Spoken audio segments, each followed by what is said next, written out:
K-Trend Monitoring Office. How can I help you?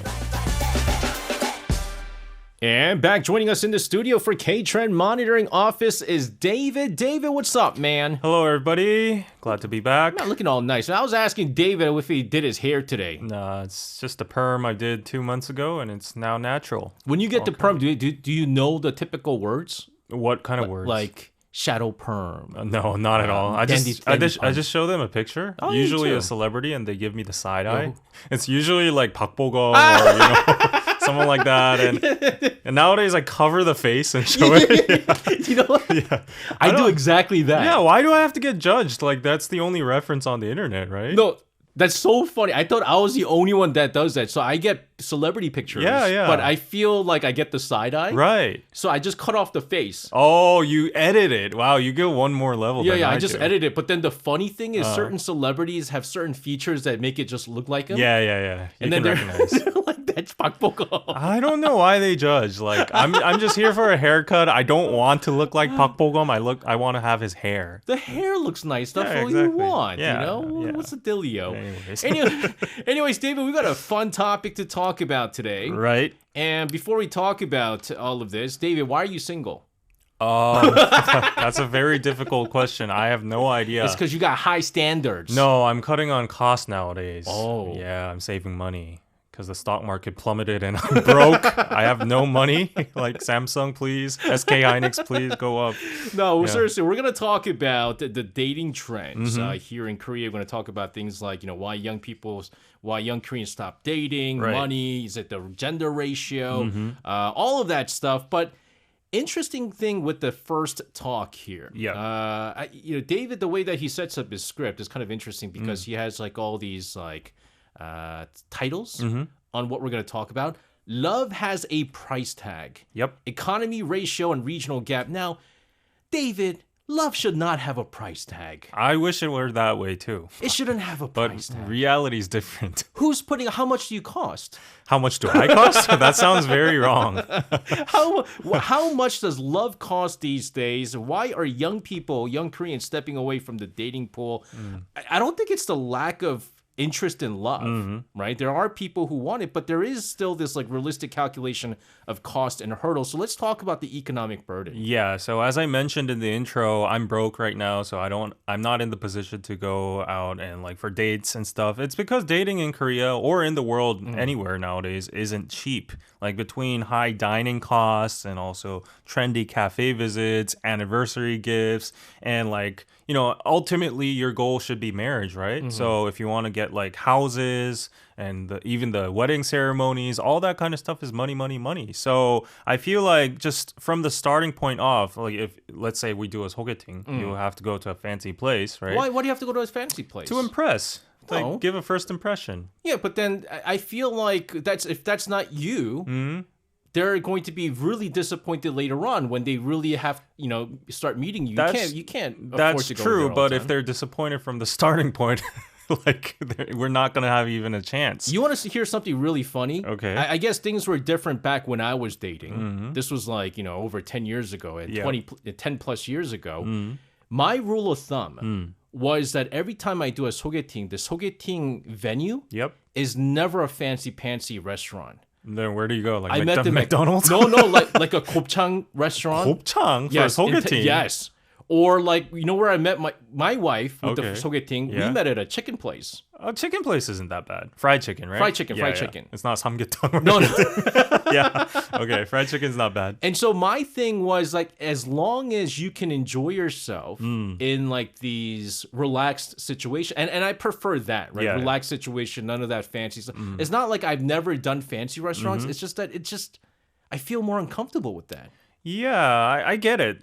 But like, there's a certain amount of minimum level or effort the other side expects from you. So even if it's not a super fancy place, the places I go to is usually Italian because Yes. Italian doesn't have like the preference, right? So nice bistro, dim lit, all that kind of stuff. And even so, like, even if I go to like a local place, the price would be probably if you get the check like $50 or $60 at least. Okay. For like a dinner. So I mean, if it fails, like you're in that loop over and over again. So you're constantly pouring in like $60, $50 every single time. But after the meal, you usually go to a cafe. Yeah. Right? I heard that nowadays it's like it's half-half.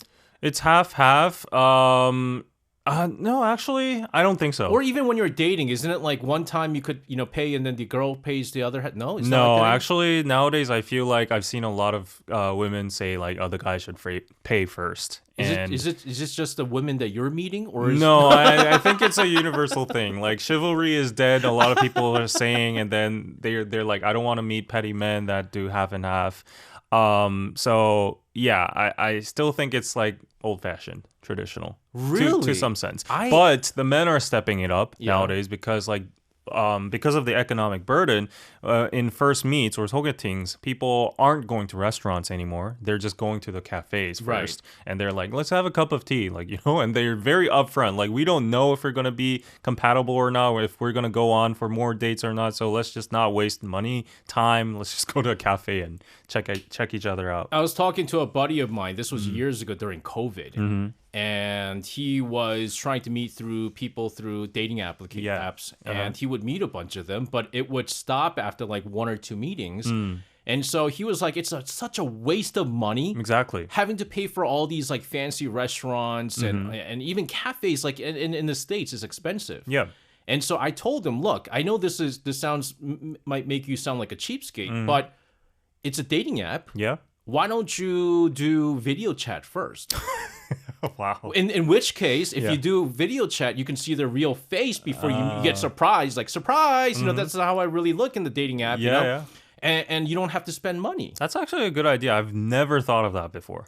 Yeah, I am going to revolutionize dating from now on, and I'm married. That's actually a very good idea. Right? Yeah, you don't have to waste each other's time or like money, or just like get to know each other better. And Yeah. if you don't like fit, just Because usually I thought with dating applications, you chit chat first, you exchange messages, Yeah, and yeah. sometimes even through messages, you guys can click. right. Right. And then the secondary thing is obviously, the physical stuff. And if you guys can do like video chat, again, doesn't cost money. Right? Doesn't cost money. And then if it feels like, oh man, you guys really like each other, then take them to an Italian bistro restaurant, okay. I'm gonna actually try that next time. I'm telling you, you just gotta plan this out, man. I'll just tell gotta you plan how this it out. goes, yeah. But here's the other thing. Okay, maybe economic is one thing. Okay, you have enough money. Money's not an issue. But there's also what you're calling the demographic aftermath. Yeah. Gender ratio imbalance. Yeah, so the reason it's a big burden for guys mostly is because they have to pay. They have the expectation to pay, right? And another factor that's weighing onto that is the demographic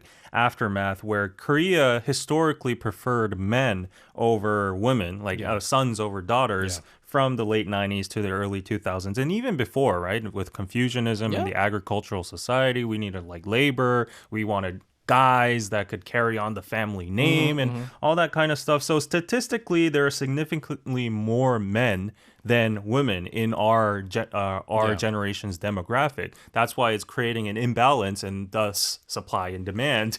It's a market theory, but it definitely takes into account. Now you might be going like, come on now, there's no way that's true. Let's take into case the case study of, I believe, in China. China was really big on that. Because China had the one-child policy, and so the one child that they prefer is a son. Yeah. And so, unfortunately, because of that, there was a high number of adoption going on over to the U.S. and other parts of the world, all the girls being sent off.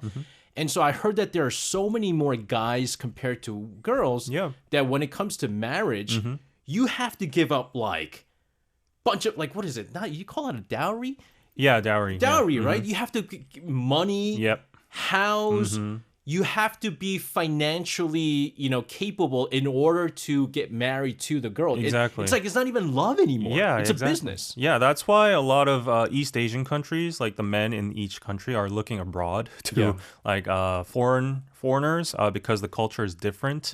But I don't know about compatibility, but like people are looking for alternative solutions right now due to this kind of like very transactional or monetary culture going around in East Asia. Yeah. And just to name one more thing, though, like there's a regional divide as well, too, because like we're talking about mostly men right now, but like in agricultural societies, usually like the older generation or men that work in the fields or like drive those like heavyweight tractors, stuff like that, and steel factories. So as men have more jobs in the rural side, but there's not a lot of young women out there. Like there's no choice for these young men to actually meet people because all the good jobs and the infrastructure is in Seoul, and everyone flocks to Seoul. Thus, there's an imbalance in like demographics. Which is why if you go to the rural areas of Korea, like the countryside, there's a lot of guys that can't get married. So that's where the whole overseas marriage, right? Exactly. A lot of Southeast Asian women get married. And there's like companies that have like make brokers, this happen, right? Brokers and stuff like that. And my dad, this is an interesting story. My dad, he came up to my house a couple of weeks ago, and he was sitting next to a woman from Indonesia. Okay. And she was like, "Yeah, I got married to a guy in was it Changwon, and it's a big farming family, whatever." But it's just like it's so difficult. It is. I can imagine. Yeah. She said, I mean, especially in the countryside, it's so traditional. She thought, she saw Korean dramas. Oh, no. And, nowadays people don't live with their in-laws anymore, but it's the countryside. That's the aspect that you don't really see a lot on television. And so she's like, oh, it's so tough, blah, blah, blah. But guys, like a lot of them, they choose because they want to get married. They want to, continue their lineage. They get married to a lot of foreigners, and that's why you see this. But there's again the regional divide though. The regional divide is also interesting because I heard that even Busan, they're saying if there's one major city that's going to go extinct first, it's Busan. Yeah, it's actually happening. Busan already has the nickname of like the elderly, the sea, and the concrete, which is the apartments. There's nobody to fill in the apartments, so apparently a lot of foreigners or Seoul people are just buying it for real estate value. Yeah. But because of that, Busan is the second biggest city in Korea, right? But its population is shrinking very fast. There are no jobs left. There are no industries left. They've all migrated to like neighboring regions or Seoul. So like with all that infrastructure, it's becoming more so like a ghost town right now. It's my hometown. It's very sad. No, it is. Nowadays, it's been a little bit rejuvenated with like external populations coming in through like tourists. Tourism, But like the locals that are actually living there, they're getting very old, and younger people are all leaving. So thus, no jobs, no industry. So it's and so that's why all the dating, all the young people, it's centered around the Seoul metropolitan area. And then if you have you go, okay, then there's a lot of people. What's wrong? Then you go back to the economic burden and all of this. Exactly. It is very tough, ladies and gentlemen, but we'll talk about other stuff, interesting stuff as well. The gender divide and the rise of the mom besties. What is that all about? But first, let's take a listen to a song from Zion T with 양화대교, 양화 Bridge. Man, you know what's crazy? Last month, was it last month? It was last month. I had a chance to see Zion T live. Oh, really? At an event I was hosting. Oh, how so? So he was a special guest. Oh, and okay. I was thinking like, you know how you sing 행복하자. And so I thought he was gonna sound like that the whole time. I thought he was gonna go 안녕하세요 Zion T입니다. Yeah. He's got a husky voice. Oh, does he? He's like 안녕하세요 Zion T예요. Okay. Hey everyone. You're not making fun of him, are you? No, that's how he talks. That's how he talks, you know? Okay. He talks like, he kind of has like, him and like GD have the same swagger. Yeah. That kind of like, he has the vibe. The vibe, Yeah. right? And so that's like, but I was surprised at his voice. It was pretty deep. I was like, okay. Yeah. Great singer, by the way. Yeah, Loved it. he is. Let's go into our next topic here. Right. The gender friction and the rise of mom as best friend.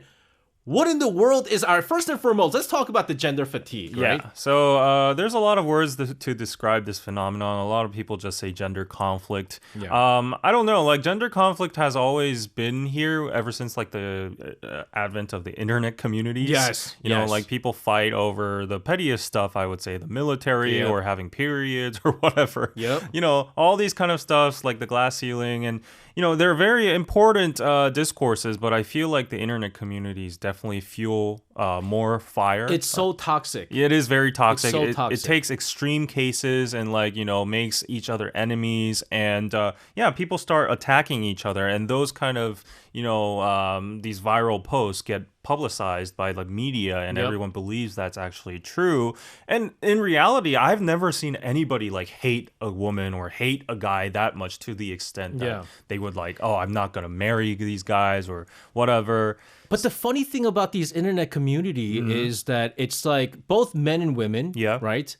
Just because they can't get in a relationship, they like to find an excuse as to why they can't be in a relationship, and it's much easier to bash the other gender, Yeah. right? And when you have a group of people who believe the same way, and you start getting backings, right? People be like 좋아요, right? Yeah, Like, and then you get like thousands of likes. Yeah. You start going, hey, see, I wasn't wrong. I'm right. Right. And so that hate continues to spread, and of course, in both genders.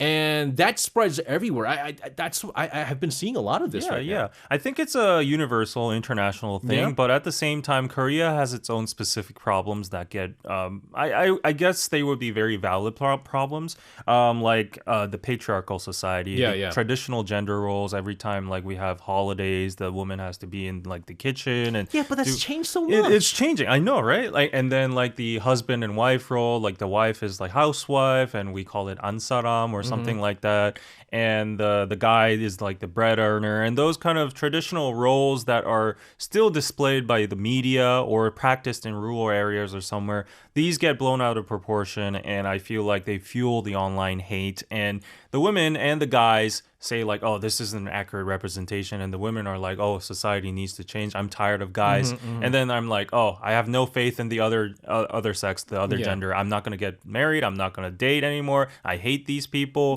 And there's also sexual crimes as well too, obviously. There's sexual assault, there's like hidden camera crimes, and when these things, they're sensationalized on the media, right? So when women get exposed to these kind of news, they're like, oh, I don't have belief in men, you know. And the men are like, oh, I'm 억울해. It's unfair because like I'm not one of these people. That's a criminal guy. Like, why are you saying we're all like potential criminals? That's why remember like I think it was like over 10 years ago when there was like that big protest at Gangnam Station because of the Gangnam Station killer, right? And then like the guys came out basically saying, why are you basically generalizing all men as being criminals? This is not fair.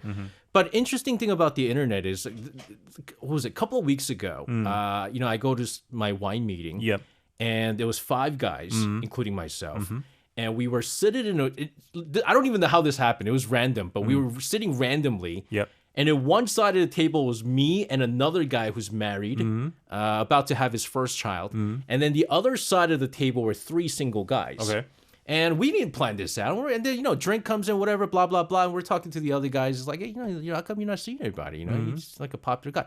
Oh, he starts bashing women. Oh, no. And then I go, whoa. And then both of us were like, yeah, but that's not all women. Yeah. And I was like, is that all the kind of women that you met like that? And he goes, no, not necessarily. But I was like, where are you getting these information? Yeah. He goes, the internet. I was like, the Social internet? media. Yeah. Instagram. You can't let that be, you know, the generalization of a single gender. Like that's unfair. Exactly. Well, I mean, we do have to recognize these problems. They are real, but sometimes they're just like very exaggerated on the internet. And also, I would like to ask some people to go out and touch some grass. You know, go to Han River, go on 소개팅s, meet some actual people, and like prove yourself wrong that like not all people are like the ones depicted on the online communities as toxic people. So yeah, I think having like false stereotypes towards the other gender is pretty, you know, high risk in many terms. You might end up like me, being a single person at 35. Guys, David is only single because I don't think it's the money I'm issue. being I think he just has high standards. No, I'm being sarcastic. When his standard is Karina, that's a pretty high standard to fill. My standard is not Karina. Like, she's just my ideal type. I don't know what you're talking about. My standards are high. But again, going back though, you can't let that be. Because I feel like a lot of people, think about it, especially the 20s and 30s, more the 30s. Yeah. Okay. When you hit 30s, you're kind of, 20s are still like, I'm young. I still can get a job or a job that I want. I could, switch careers. I think when you're in your 20s, you could switch careers. No problem. when you're in your 30s, you're in a situation where you need to go up a little bit, make a little bit more money, think about marriage, think about, what are you going to do now? Because once 40 hits, it's like, oh my goodness. And so right now, things have not been good for the 30s. Right. The economy is, it's not so good. The job market is not so good. And so they need an excuse. They need an excuse for why I'm failing in the dating world. So we're blaming each other. We're blaming each other. I don't think that's the right way to go. Yeah. But the problem is they're blaming each other. It's not even one way. It's both ways. Yeah. Here's another interesting thing. Mom is the new bestie. Yeah, so I guess because we have no faith in each other, we're like, who's the one that actually loves me unconditionally? Yeah. And that's not going to judge me. That's not going to scold me sometimes, I guess. My mom does. But stuff like that. Mothers don't flake. They don't cause emotional heartbreak. And they share similar tastes because we've lived under the same house. And mostly young women nowadays are going on weekend cafe hops, luxury shopping trips, and overseas vacations almost exclusively with their moms rather than their partners. And also, emotional intimacy that used to be sought in a romantic partner or close boyfriend is now fully satisfied by just a supportive, low-conflict relationship with your mom. And I've seen so much of these cases with my friends as well, too. Oh, absolutely. Yeah, they're like, I'm going to Europe this month. And I'm like, wow, who are you going with? Your boyfriend? Oh, no, I'm single. I'm going with my mom. But I've even seen cases where they're not single, but they still choose to hang out with their mom. Yeah. I've seen that as well, too. I mean, again, I guess it could go back to the whole idea that at least your mom is not going to break your heart. Yep. But also she'll take on the financial burden. Oh, some of it, yeah. Right? And so I thought this was an unusual thing. But remember Angela? Our former writer? Yeah. So Angela, I used to always drop her off at the train station on the going home, and she seemed very giddy. She seemed a little bit more excited. Okay. More happier than usual. And her, she's kind of usually she's very quiet, mellow. Yeah. I was like, Angela, what's going on? You got a boyfriend or something? She was like, no, my mom's coming up, and I said, okay. You guys have a good relationship. She's like, oh, she's like my best friend. And I was like, wow. So what do you guys do? Watch movies, kind of go to a cafe, eat food. I was like what you would do with a boyfriend? Yeah. She said, yeah. And then I was like, is that just you guys? She's like, no, a lot of people are like that. Puyong, our former writer, her too. She's hanging out with her mom. Yeah. I mean, surprisingly enough, it's the same case for me too. Oh, you hanging out with your mom? Yeah, my mom. Can I hang out too? I don't know, but my mom regularly visits me since I live alone, and she's bored in Busan, so she comes up to Seoul, meets her friends. But in her free time over the weekend, she's like, did you see this movie? Did you see Spider-Man? Did you see Odyssey? You want to go see it together? And should we go to the Hyundai, the department store, have a tonkatsu and stuff like that? And she likes hanging out with me, and I'm like, yeah, I have nobody else to hang out with, so why not? I heard that moms of our maybe not my mom, but I think maybe starting with your generation. Yeah. Moms are trendier. Are they? My mom, my mom, she's old, right? And so that generation is still the old school kind of a thing. Moms are going to get younger and younger. Moms are trendier and trendier. Yeah. I would not be surprised if later on, my daughter and my wife, go out getting tattoos together or something like that. Yeah. Moms are trendier. And so I feel like they understand what the young people want and what young people like. And so it's easier to hang out. That's true. Than if you're to hang out with my mom. Where she nags all the time. Yeah. You don't understand. She don't understand. My mom always says it's great hanging out with you, but she's like, oh, I wish I would have had a daughter because daughters have even more similar hobbies. And she's she likes to go to flower gardens and exhibitions, art galleries and stuff. And she's like, oh, do you want to go together? I'm like, no, I'm busy. I don't have time for that stuff. Guys are a little different. Yeah. Guys are a little different. I'm not gonna lie. And so I've seen this happen a lot where again, that loneliness or that companionship it's not necessarily needed because you have moms. Yeah. And I heard that and even with people with boyfriends, they much rather hang out over the week. Again, former writer Puyong, she openly said she had a boyfriend, and I was like, "What are you doing in the weekend?" I'm hanging out with my mom. What about your boyfriend? No, he can wait. That's how it is. Yeah, I'm hanging out with my mom and my dog. So I have a dog. There you go. Yeah. I don't even know why you added the dog part, but okay. No need for a girlfriend to me. You know what? A lot of people are choosing to just have pets instead Exactly. of girlfriends or boyfriends too. We're going to continue to talk about why there is less young Koreans who are getting into relationships. But first, let's take a listen to a song from Tan with 2X. Back in the studio with David, talking about relationship or the lack of. We're just kind of talking about off air, the danger, the slippery slope of the social media. Again, then you go into meeting the opposite gender with this goggle. Yeah. You know, this tainted goggle where that the internet kind of portrays the other gender. And you're going to start off by going, hey, you know, they're terrible, terrible women, terrible men. And let's see how you start off on a bad note. Right. And I think it's a terrible thing to do. Right. Let's continue the talk here. Minimizing risk. Is romance becoming a luxury? Yeah. So we were talking about like, I guess, tangible things Yeah. like economic, like money and going on dates and stuff like that. But just leaving that all aside, nowadays people are just tired. Yeah. That's basically it. Like they want to protect their emotional energy. Oh. There's a word in Korean a lot of couples or like single people talk about. It's called like 감정 소모. Yeah.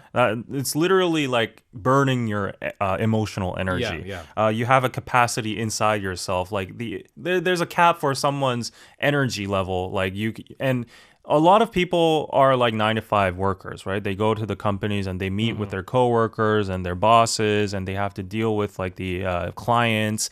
And in this kind of environment, every day you have to interact with people, and these social interactions, they burn you out. Yeah. Because like sometimes you have to fake your emotions, and you have to be like politically correct, and you have to be polite in the office, stuff like that. So you're like, oh, when I'm finished with my work and I have my extra time, I just want to be like solely for myself. Like just have entire autonomous like rest and like time that I can recharge. I want to do what I want to do. Like I don't want to sacrifice my time or energy or emotions to another person and satisfying their needs. And usually if you're in a relationship, that's how it sometimes goes. Like you have to be in the middle ground, right? Like a compromise. Like if the other person wants spaghetti, but I want samgyeopsal, you have to choose between two. But like you're like, I want to eat samgyeopsal, but if your girlfriend starts saying like, I really want spaghetti, like you have to have spaghetti. Yeah, exactly. So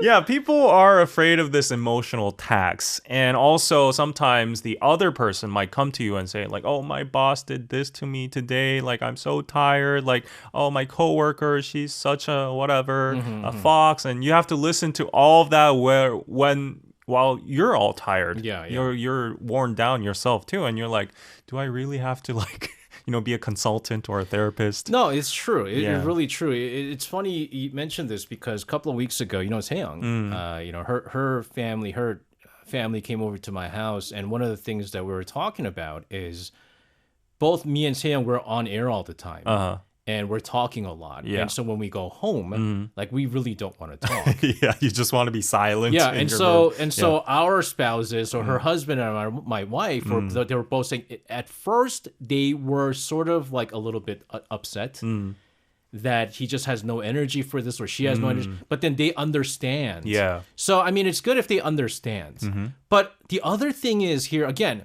the emotional tax that we talk about. Yeah. I think we went from being a very emotionally efficient human being to not so efficient. We went from hybrids, hybrid cars, to like driving Hummers. We're emotional Hummers. Yeah.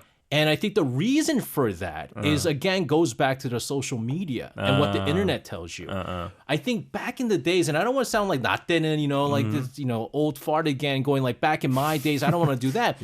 I think it was just simpler. Like we just thought, okay, that's just part of life. We're not going to overthink it. We're not going to let this become a too big of an issue. And even with like relationship, whatever happened between the two, okay, not a big deal. But what the internet does is exaggerates issues, and you start overthinking, and then you start overusing your emotions, and you're no longer an efficient emotionally efficient person anymore. Right. You become trapped in that vicious cycle. Yeah. And in terms of like this emotional attacks, I kind of relate to it too, because if I look at my past relationships, Yeah. it's always there's nothing so-called like a ideal, like perfect relationship, Yeah, right? There's yeah. always going to be conflicts. But then if you actually look back into the conflicts, they're very petty stuff. You start off with like really like, embarrassing things you can't even tell your friends, but it becomes a full-blown fight and you are tired and you're exhausted after the fight and you're just like, I want to escape from this. I want to stop doing this. And that's how people like they get educated, they get trained in those reactions and those experiences, and they're like, by the fifth time, they're like, I just gave up. But how like cell phones Yeah. or like your laptop, the more you charge, Yeah, the less you can use later the on. battery capacity yeah, goes lessens. down. Yeah, That's like for us too. I Humans think it's too, the same. Yeah, right? In the beginning, we could take all of that stuff. yeah. But now we're able to not take as much, and the capacity gets smaller and smaller again. And again, people are not willing to deal with all this stuff. No, not at all. Especially if you get older. When you No, get into like exactly. your 30s, you've seen enough, you've gone through enough. Yeah. Yeah, so you're like, oh, not again. I've seen this. I've done this. It's like the Squid Game guy. Like, Yeah. I've played this game before. Stop! Don't move! I played this game before. Yeah. No, definitely so. But there is fulfillment beyond partners. And I think that is sort of what young people are discovering, Yeah, that you no longer have to have a significant other right. in order to be happy. Yeah, so there's a booming solo culture going on right now. If you can go to restaurants, you can order like one serving meals, even for a grill, like a meat grill. Yeah. And there's also solo travel options. You can go anywhere, very cheap prices, Yeah. and you can have a pet. There's Netflix. You can join hobby clubs. I have a tennis hobby club. So there's no time to waste. You don't have to always be a partner in order to be having fun or having comfort or having a relationship with someone. And you have your family as well too, like we talked about moms. Yeah. Mom-daughter bonds. So people are slowly realizing there's a lot of alternatives out there, and these don't suck up my energy or Yep, my emotions yep. or my time or my my wallet. So they're like, oh, this is actually better. I'm just going to order some food and watch some Netflix today. I've had friends who told me, they've been single for a while, and I said, look, man, aren't you lonely? He's like, well, not really. I mean, what is loneliness? Yeah. I'm able to hang out with people. I'm able to have a hobby. Yeah. I have fun. Like, what is loneliness? Right. And he says, we're talking, and he goes, what about you? Are you not lonely? I was like, no, I'm not lonely. In fact, I want to be alone sometimes. Yeah, same. Right. But at the same time, I was like, with that also comes stress. Exactly what you're talking. You want to be alone sometimes. Yeah, that's true. You have the stress. And the funny thing is, there was like a meeting amongst my our childhood friends apparently, and they're obviously all my age. All the married people, they look old. Really? All of the ones that aren't married, no kids, they look fresh. That's true. so Because they we look have at- freedom. yeah. We can do whatever we want. And they look at that and they go like, why? Less stress. Yeah. Less stress. Why deal with that stuff? Yeah. And so I don't think, part of me says I don't think the society needs to force you to be in a relationship. Yeah. But at the same time, don't blame the other gender for you being single, or don't also being in a relationship can be a good thing. Yeah. I mean, one funny story before you end, but like over the weekend, I wanted to watch Spider-Man, and obviously I'm single. I have nobody to go went with. your mom. No, I didn't go with my mom, but like I wanted to watch it in IMAX, but there's like overwhelming demand, so there's no seats at all. But like if you refresh, like these single seats, cancel seats pop up. Yeah. So I was able to go there, and if I were with a girlfriend, like I wouldn't have been able to watch it in IMAX. So I'm like, oh, the perks of being single. Keep saying that to yourself. Is it a justification? Yes. Yeah, okay. David, fun talk though. Fun talk again. Looking forward to having more fun topics next week. Have a safe rest of the week, and we'll Thank see you you. again on Monday. Okay, bye-bye.